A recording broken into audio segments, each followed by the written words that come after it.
Hey athletes, how are you? One of our most difficult ranges of motion is in our overhead squat. A lot of athletes come in and have challenges getting to full depth, controlling their range of motion, and doing that overhead squat safely and consistently over a period of time.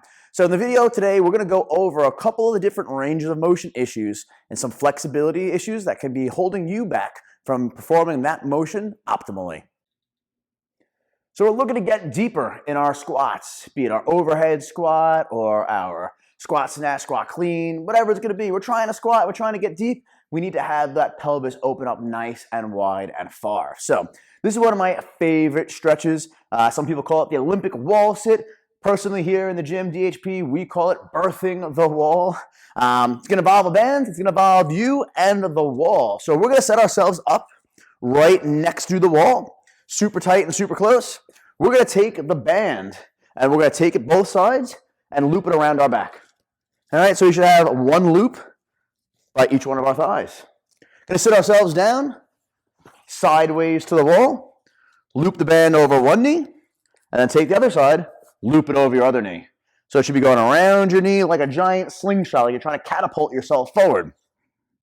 Don't try it at home.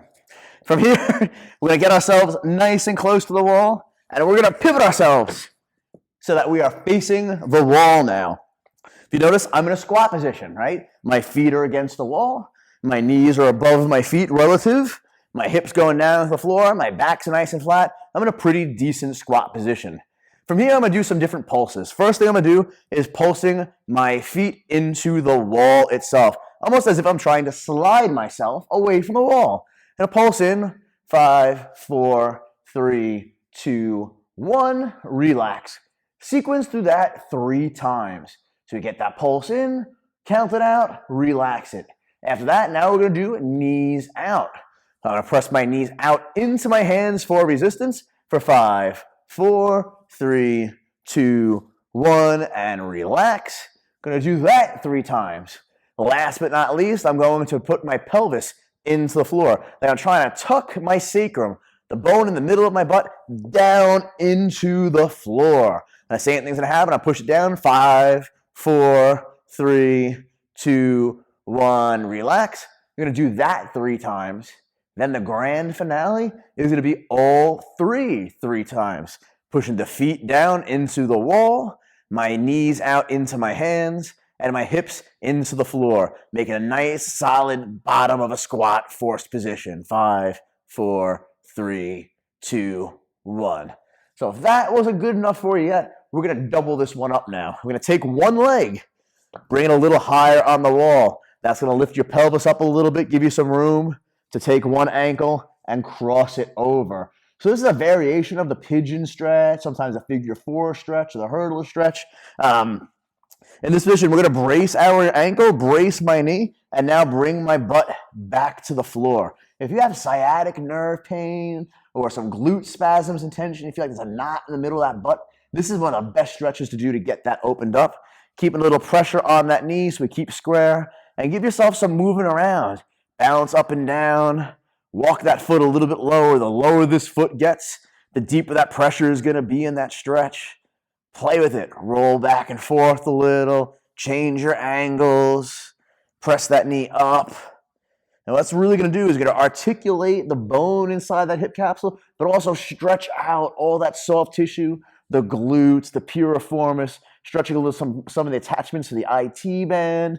Just an all-around good hip stretch. I stay in this position, bouncing around for about a minute or so if possible. Switch it up to the other leg. Cross the other side over and repeat the same thing on this side. Again, bouncing yourself up and down, slowly getting that foot a little bit lower. Ideally, we want to try to get our butt down to the floor and our butt as close to the wall at the same time. Pressing those hips down, moving around, changing our angle, going towards the side a little bit. That'll open up a little bit more on the side of the hip. Coming back up, bouncing through, swing back and forth on it. Really look and try to find the areas of tension and tease into them just a little bit more. Breathing in, breathing out. If you're not breathing in a position, you don't own it. Holding in position for about a minute. Coming back out. At this point, we're going to release the tension from our bands.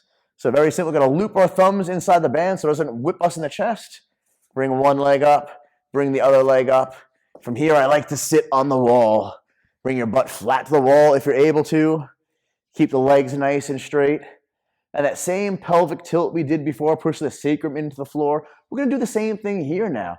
Bring the sacrum down, and you'll feel now you'll get a nice deep hamstring stretch. And release out, apart. I push down again, and relax. Push down again, and relax.